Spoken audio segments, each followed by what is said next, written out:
উজানের ঢল ও বৃষ্টি থামায় তিস্তার পানি কমে বিপদসীমার নিচ দিয়ে প্রবাহিত হচ্ছে। এতে বিভিন্ন নিচু এলাকা থেকে পানি নামতে শুরু করেছে।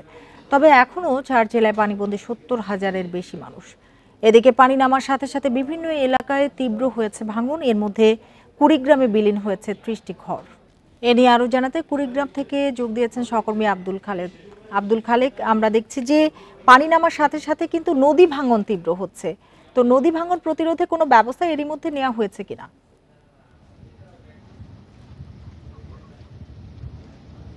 যে তিস্তার পানি আপনি জানেন যে গতকাল সন্ধ্যা থেকে কিন্তু কমতে শুরু করেছে এবং এখন আমরা বিকেলে যে খবর পেয়েছি পানি উন্নয়ন বোর্ডের কাছ থেকে এখন বিপদসীমার 16 সেন্টিমিটার নিচ দিয়ে প্রবাহিত হচ্ছে এবং পানি কমার সঙ্গে সঙ্গে কিন্তু ভাঙন প্রবল আকার ধারণ করেছে বিভিন্ন পয়েন্টে। সকাল থেকে আমরা কয়েকটি পয়েন্ট ঘুরে দেখেছি, বিশেষ করে তিস্তার চর গতিয়ার সঙ্গে কিছুক্ষণ আগে আমরা ঘুরে দেখেছি যে সেখানে ঘরবাড়ি সরিয়ে নেওয়ার মতো সময় লোকজন পাচ্ছেন না। ইতিমধ্যে দুদিনে সেখানে 30টি পরিবার গৃহহীন হয়েছে এবং ঘরবাড়ি ভেঙে তারা নৌকায় নিয়ে বিভিন্ন নিরাপদ আশ্রয়ে চলে যাচ্ছে। পাশাপাশি আরও 50 থেকে 60টি পরিবার তারা ভাঙনের ঝুঁকিতে রয়েছে এবং সেখানে একটি প্রাথমিক বিদ্যালয় রয়েছে, সেটি আগামীকাল মালামালা সরিয়ে নিয়ে এসে সেটি ভেঙে বিভিন্ন জায়গায় নিয়ে যাওয়া হবে বলে শিক্ষা কর্তৃপক্ষ আমাদেরকে জানিয়েছে। এবং আমি এখন যে জায়গাটিতে দাঁড়িয়ে আছি সেই স্কুলটিও কিন্তু একেবারে ঝুঁকির মুখে পড়ে গেছে এবং যেভাবে ভাঙন চলছে তাতে স্কুলটি বিলীনের আশঙ্কা করছেন এলাকাবাসী।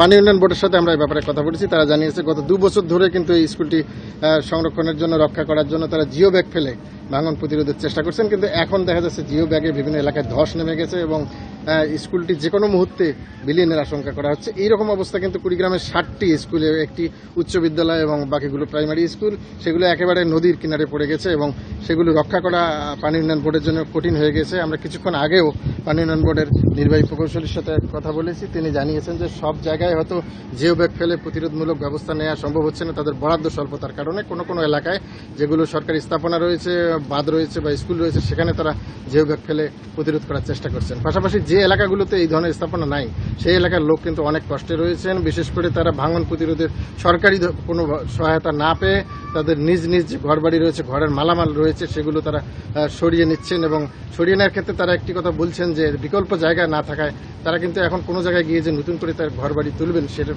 পরিস্থিতি তাদের নেই। তারা রাস্তাঘাটে বিভিন্ন জায়গায় বন্যা নিয়ন্ত্রণ বাঁধ সহ খোলা মাঠে বা অন্যের জমিতে এই মালামাল, ঘরের মালামালগুলো রাখছেন এবং পরবর্তী সময়ে সরকারি সহায়তা পেলে তারা নতুন করে ঘর তুলবেন বলে আমাদেরকে জানিয়েছেন। কুড়িগ্রাম থেকে নদী ভাঙন নিয়ে জানাচ্ছিলেন সহকর্মী আব্দুল খালেক।